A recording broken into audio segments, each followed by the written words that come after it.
దాంట్లో కింద కూడా కూర్చుని అందరూ సీట్స్ అయిపోయాక కింద కూర్చున్నారు. పెద్దవాళ్ళు, విమెన్, మెన్, పిల్లలు, చిన్న పిల్లలు అందరూ అసలు ఇంత ఎంజాయ్ చేశారు, నవ్వారు,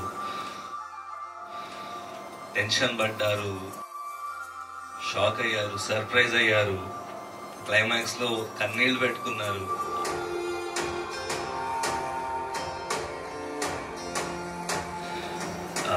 చాలా కష్టపడ్డాము. అవన్నీ పక్కన పెడితే ఈ ఫీలింగ్ కోసమే ఐ థింక్ మేము ఈ జాబ్ ఆఫ్ మేకింగ్ ఫిల్మ్స్ లో ఉన్నామండి. And thank you for being such a great audience. Hats off to the director and writer. ఆ క్యారెక్టర్ లో ఒక నిజమైన కొడుకుగా సుహాస్ అల్లరి చిల్లరగా ఉంటాడేమో అనుకున్నాము, కానీ నిజంగా హ్యాట్స్ ఆఫ్. భవిష్యత్తులో ఇతను అతను కమల్ హాసన్ అయినా ఆశ్చర్యం లేదు.